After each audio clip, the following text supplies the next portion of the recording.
Pour augmenter l'efficacité de l'éolienne, la nacelle s'oriente pour être toujours face au vent.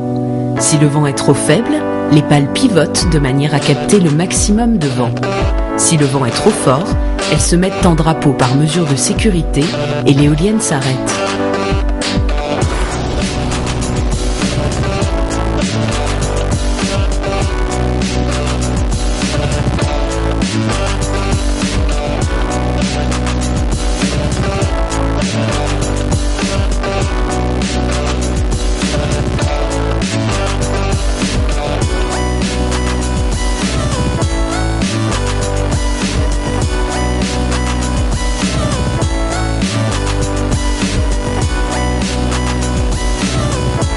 Dans la nacelle, le mouvement du rotor est transmis à l'arbre lent.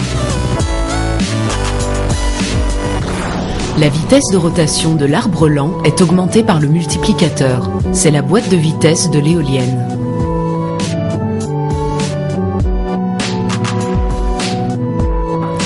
Le générateur fonctionne sur le principe de la dynamo. Il transforme l'énergie du vent en électricité.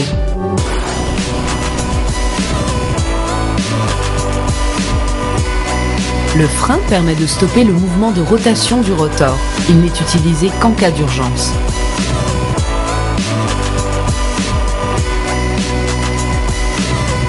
Sur le toit se trouvent les capteurs pour le pilotage de l'éolienne. Le feu d'obstacle est un élément de sécurité qui permet au trafic aérien de repérer l'éolienne à distance.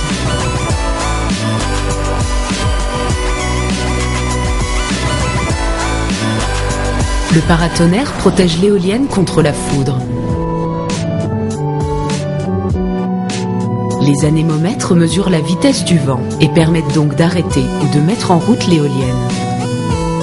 La girouette indique la direction du vent et permet à la nacelle de rester orientée face au vent.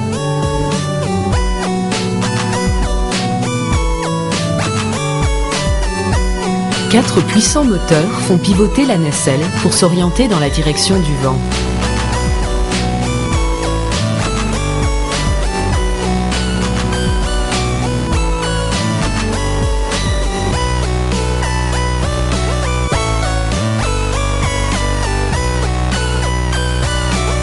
Le courant est transporté en bas du mât.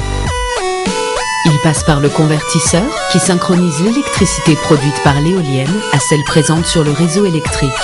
Le courant est transformé en électricité haute tension et passe ainsi de 690 volts à 30 000 volts grâce au transformateur. L'électricité ainsi produite par l'éolienne est envoyée vers le poste source. Le poste source est composé d'un transformateur et d'un disjoncteur.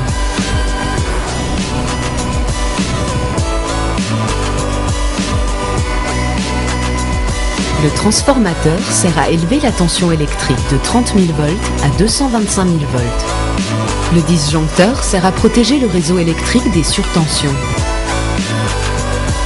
Le poste source permet de distribuer l'électricité sur l'ensemble du réseau électrique.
Nous avons vu précédemment qu'actuellement, 98% des ventes étaient réalisées par le grand éolien, qu'il soit offshore ou sur terre.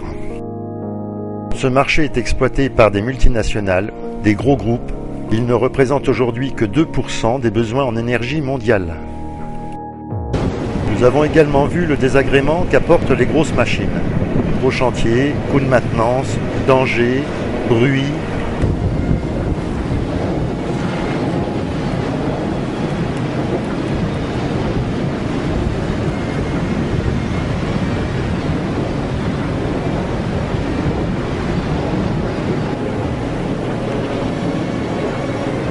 Dans le futur, ces désagréments seront certainement réglés en partie par les éoliennes à axe vertical.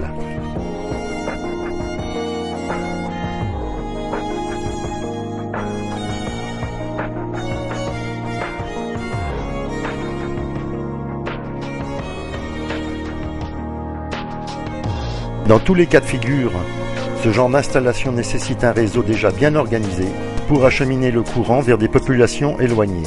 Transformateurs, lignes à haute tension, qui, il faut bien le dire, défigurent le paysage, provoquent des pertes dans les kilomètres de câbles et peuvent être quelquefois source de danger.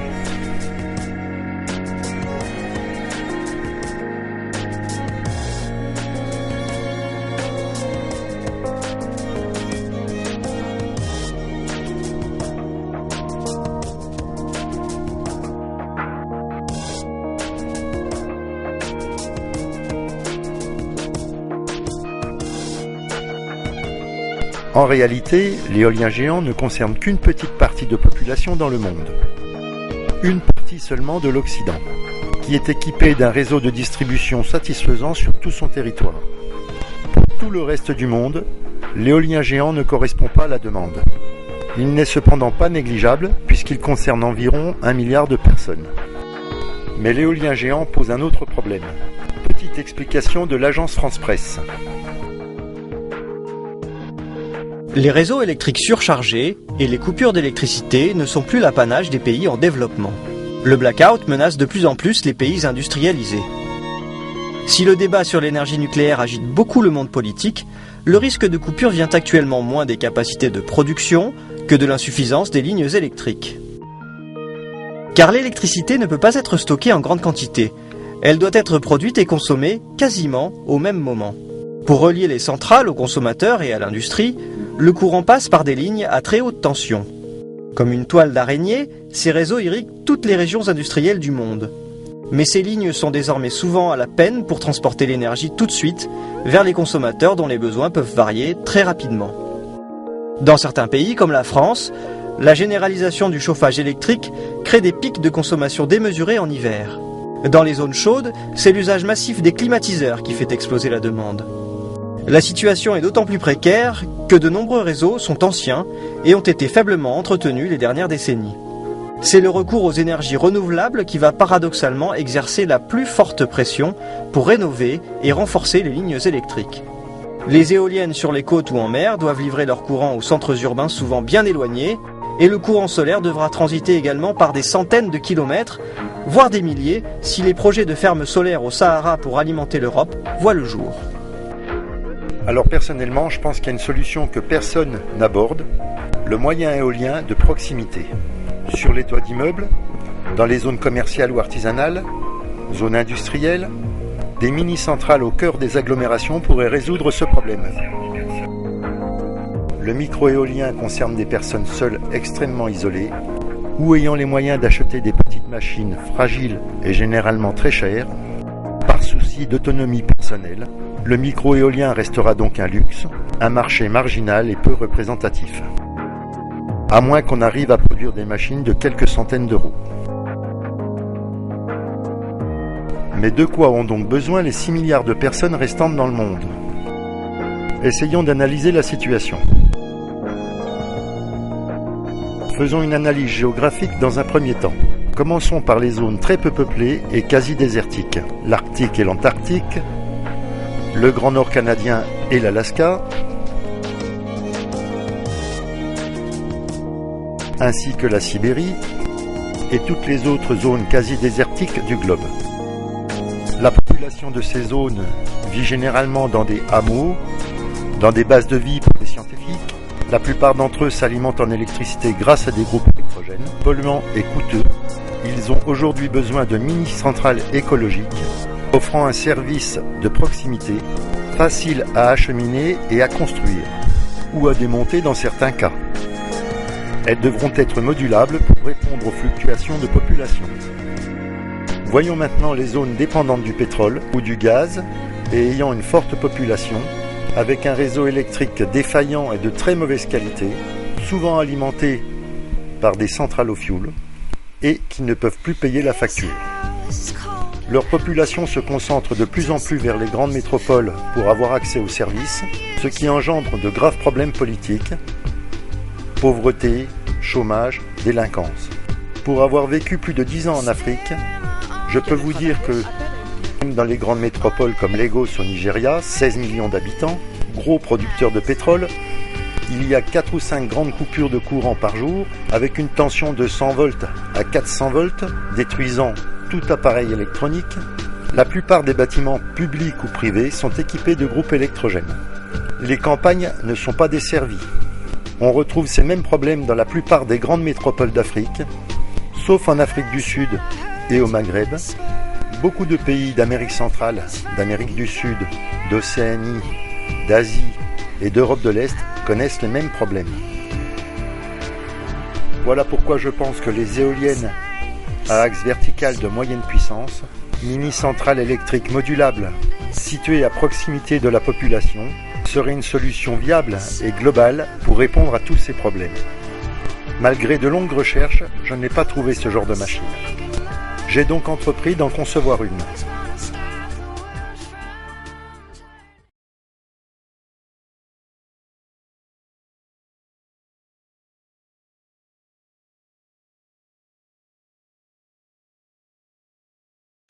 Mais voyons dans le détail les multiples avantages des différents rotors à axe vertical.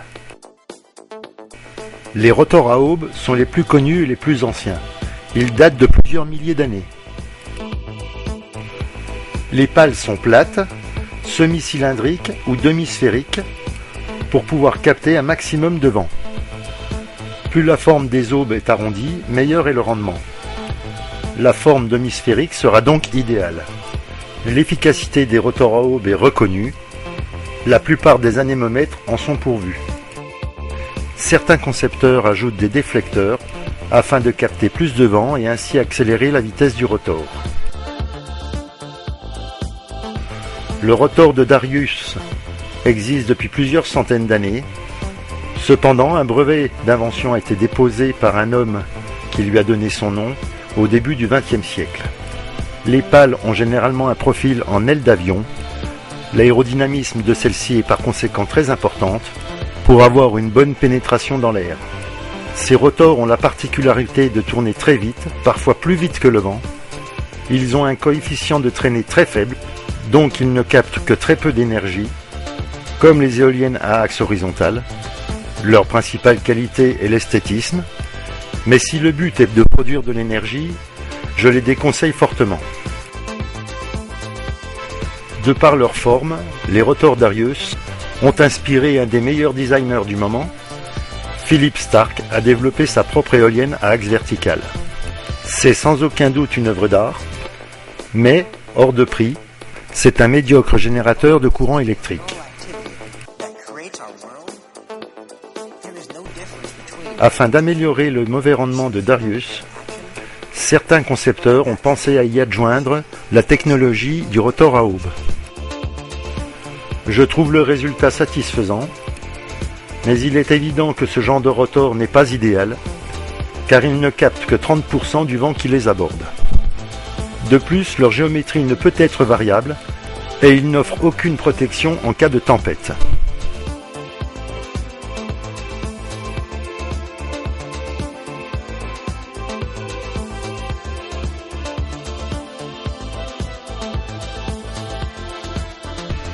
Le rotor à voilure tournante est selon moi celui qui a les meilleures performances. Le principe est le même que le gréement d'un voilier. La pale qui est face au vent offre toute sa surface de voilure. La pale qui est contre le vent est de profil, donc n'oppose aucune résistance Les autres pales offrent un angle positif pour la rotation. Malheureusement, pas de géométrie variable possible. Les pales sont forcément plates. Aucune protection en cas de tempête. Et il faut une girouette pour actionner son système. Résultat d'une analyse poussée, mon choix de rotor s'est tourné vers celui de Monsieur Savonius. Prenons un fût. Coupons-le en deux. Écartons les deux demi-fûts et mettons un axe. Nous avons un rotor de Savonius. Les 2/3 du vent s'engouffre dans la pale captrice, puis est renvoyé dans la pale opposée. Le problème avec 2 pales, c'est que 2 fois par tour, le vent n'a plus aucune incidence dans cette position.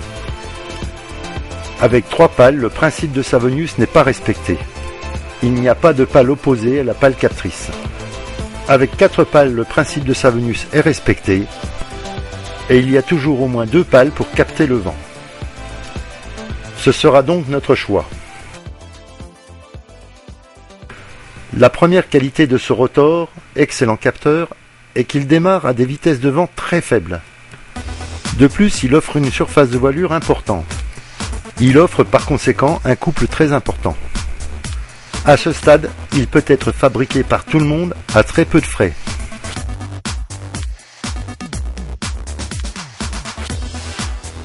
En refermant les 4 pales, sa géométrie devient variable. On peut donc fermer le rotor complètement en cas de tempête et le réouvrir lorsque le vent diminue.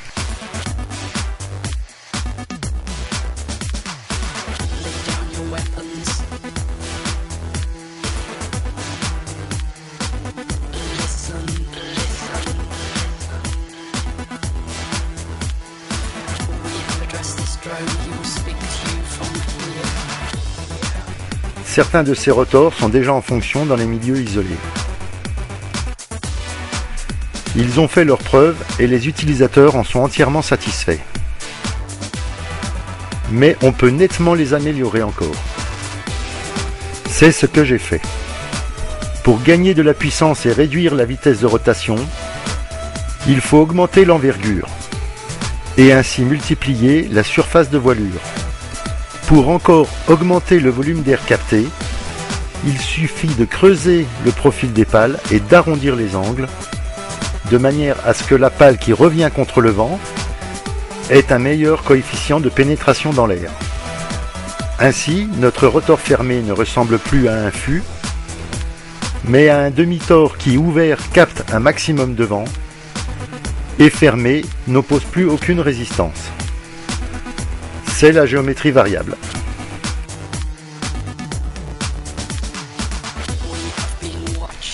Afin de vérifier tout cela, j'ai entrepris de réaliser une maquette.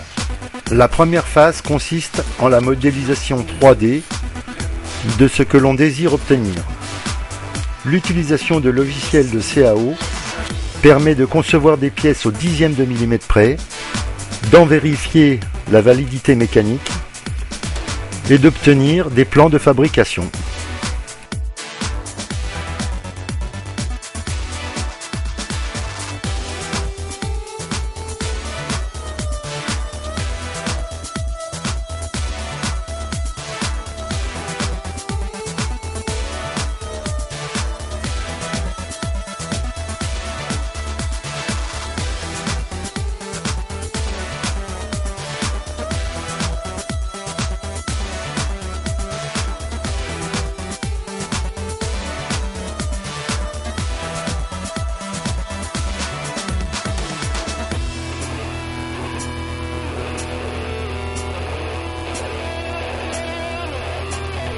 Voilà, c'est à partir de ce moment-là que le dessinateur se transforme en mécanicien.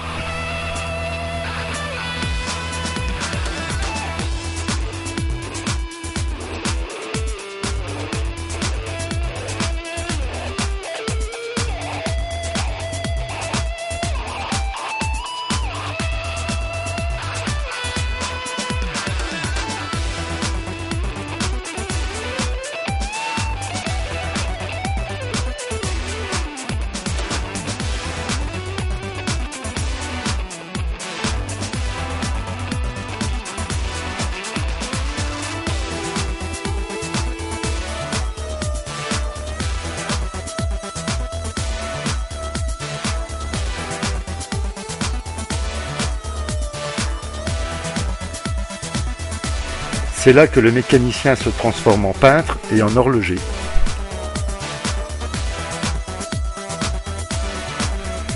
J'ajoute 2 ressorts à gaz pour l'ouverture automatique des pales. Un petit réglage des axes et des biellettes pour une synchronisation parfaite. Pose de casquette de recouvrement pour l'étanchéité du rotor fermé.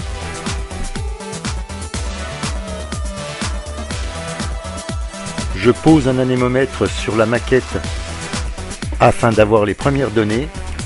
Et voilà, je suis enfin prêt pour les essais physiques du rotor BSB. Ce rotor a des qualités exceptionnelles. Il démarre à un vent inférieur à 1 mètre par seconde. Il est extrêmement silencieux, 0 décibel. Posé sur une table à 75 cm du sol, il tourne, ce qui est impossible pour une éolienne à axe horizontal. Il est parfaitement insensible aux turbulences. Par vent plus fort, seulement posé sur la table, il n'y a aucune vibration. Il n'est pas fixé et ne bouge pas d'1 millimètre. Bien entendu, sa petite taille provoque une rotation rapide du rotor. Mais ce n'est qu'une maquette à l'échelle 1/7. Nous pouvons encore nettement l'améliorer et construire un prototype de 8 mètres d'envergure. Il m'a fallu un sacré bout de temps pour arriver à un résultat satisfaisant, mais pas définitif. Voici le prototype de l'aérogénérateur BSB en images.